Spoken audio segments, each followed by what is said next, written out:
Como lo habíamos anticipado ya el día de ayer, vamos a ver los efectos tanto del plazo como de la condición.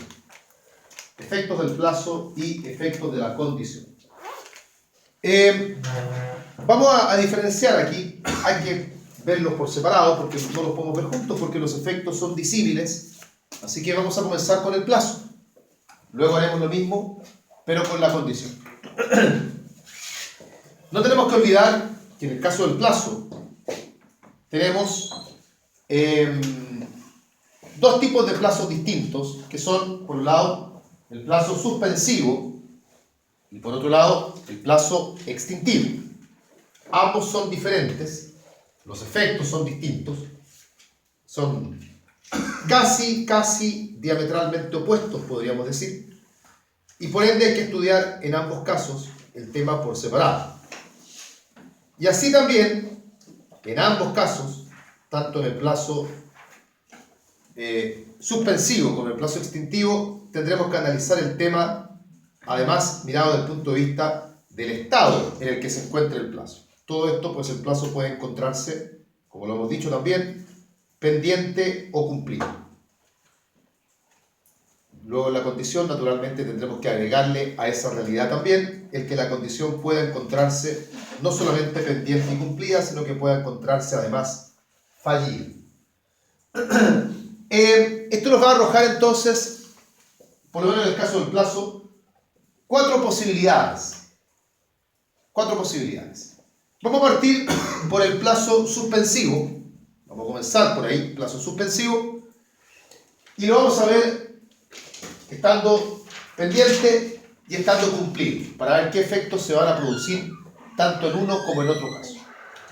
Ahí tenemos ya las dos primeras realidades entonces. Plazo suspensivo pendiente, plazo suspensivo cumplido. Vamos a colocar un ejemplo de plazo suspensivo, un ejemplo muy sencillo, en el que, de acuerdo a un contrato, a Pedro se le va a cobrar 1.000.000 de pesos y se le ha dado el plazo para que pague hasta el 30 de septiembre. Ese es el ejemplo. Pedro debe 1.000.000 de pesos y debe pagarlo el 30 de septiembre. O sea, se le ha dado un plazo para que pague.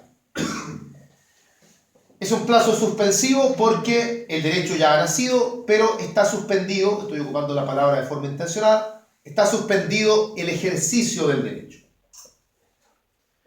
Ese es el ejemplo de plazo suspensivo. Vamos viendo. En este momento, ese plazo suspensivo se encuentra pendiente, porque el 30 de septiembre no ha llegado todavía, ya va a llegar, estamos a 17 hoy día. ¿17 estamos?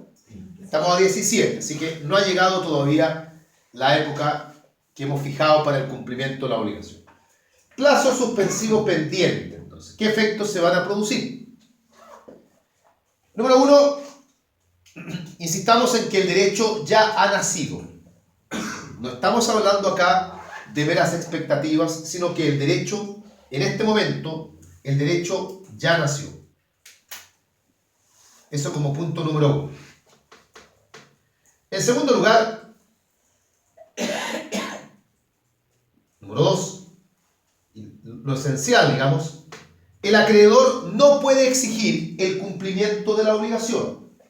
De ahí que entendemos que el derecho ya ha nacido, pero aún no es exigible. No puede el acreedor exigir el cumplimiento de la obligación. No puede exigir el cumplimiento de la obligación. A menos que, de acuerdo a lo que conversamos el día de ayer, opere la caducidad del plazo.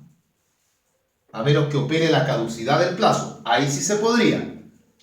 A menos que opere la caducidad del plazo. Número 3. No comienzan a correr todavía los plazos de prescripción. Estos corren desde que las obligaciones se hacen exigibles y por ende no han comenzado a correr todavía los plazos de prescripción. Número 4. Tampoco podemos sostener que el deudor se encuentre constituido en mora. No puede haber mora si la obligación no es actualmente exigible.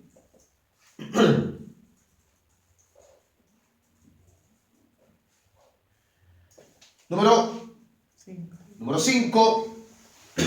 Como la obligación no es exigible, no es susceptible de compensación legal. Dado que no es exigible, no es entonces susceptible de compensación legal.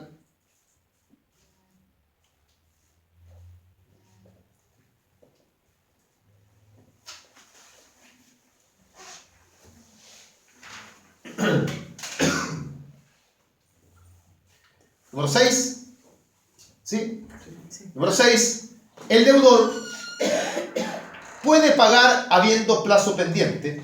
Puede pagar el deudor habiendo plazo pendiente.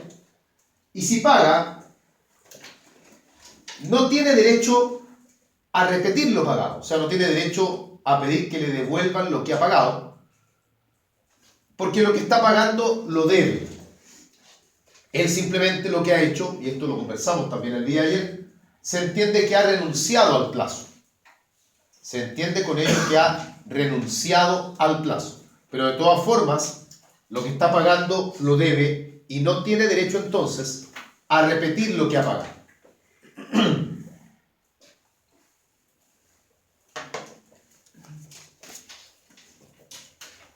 Bien, ahí tenemos entonces varios efectos del plazo suspensivo cuando este plazo suspensivo se encuentra pendiente. Plazo suspensivo cumplido. Plazo suspensivo cumplido.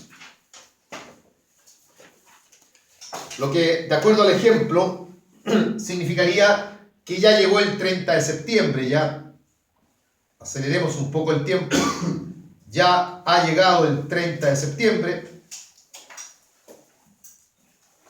y por lo tanto tenemos ahora al plazo cumplido y los efectos en este caso son los siguientes. No hay mucho efecto en realidad, sino que la obligación queda como si hubiese sido una obligación pura y simple. La obligación va a producir sus efectos como si fuese una obligación pura y simple. O sea, todo lo que conversamos ayer respecto a las obligaciones puras y simples, en cuanto a, por ejemplo, que empiezan a correr los plazos de prescripción, que el deudor puede estar constituido en mora y todo lo demás que ayer calificábamos ya puede suceder acá. La obligación produce sus efectos.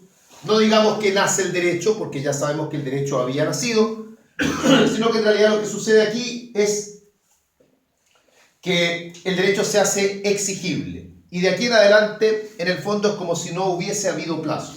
La obligación queda como si hubiese sido una obligación pura y simple. Todo eso entonces, mirado desde el punto de vista del plazo, cuando el plazo es un plazo suspensivo. ¿Qué ocurre ahora si el plazo es un plazo extintivo? El mismo ejercicio por ahora hecho con un plazo extintivo.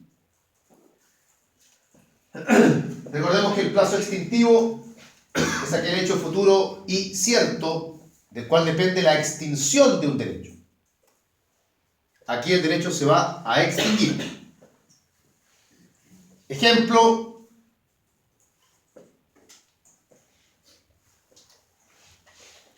hemos sacado un libro de la biblioteca y nos han dado un plazo de 5 días para poder usarlo, al cabo de los cuales nuestro derecho queda extinguido. Sacamos el libro y nos lo dan en préstamo y lo podemos leer, lo podemos usar para estudiar, pero solamente lo podemos tener durante 5 días, tras lo cual nuestro derecho queda extinguido y naturalmente habrá que devolverlo. Plazo extintivo pendiente. Hemos sacado el libro recién hoy día, así que el plazo está pendiente. Dan 5 días, el plazo extintivo se encuentra pendiente. En este caso, la obligación va a producir todos sus efectos como si fuese una obligación pura y simple.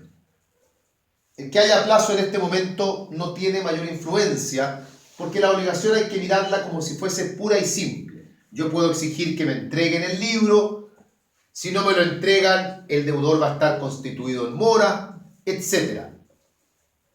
La obligación en estos momentos es como si fuese una obligación pura y simple. Transcurren los 5 días y se cumple el plazo extintivo. Plazo extintivo cumplido, el derecho se extingue. Y se extingue por el solo ministerio de la ley. No hay que demandar que se extinga, no hay que pedir que se extinga, sino que queda extinguido por el solo ministerio de la ley. Esto no es como veremos más adelante que ocurre en algunos casos con la condición, porque cuando la condición provoca una resolución, en algunos casos esa resolución hay que demandarla judicialmente. En algunos casos también opera por el solo ministerio de la ley, y ahí tendremos que ir distinguiendo. Pero acá, en el caso del plazo, donde repito, y lo vimos ayer, acá no hay resolución, sino que acá lo que ocurre lisa y llanamente es que el derecho queda extinguido, la obligación queda extinguida también, y esto opera por el solo ministerio de la ley. De hecho, el plazo extintivo cumplido es un modo de extinguir obligaciones. El plazo extintivo cumplido es un modo de extinguir obligaciones. No está señalado por el código, lo comentamos también el día de ayer. El artículo 1567 no señala todos los modos de extinguir, omite varios, y dentro de los que omite está justamente el plazo extintivo. Y está omitido, también lo dijimos, porque el código al plazo extintivo, recuerden, no lo desarrolla. El código, cuando trata al plazo, lo trata solamente como plazo suspensivo.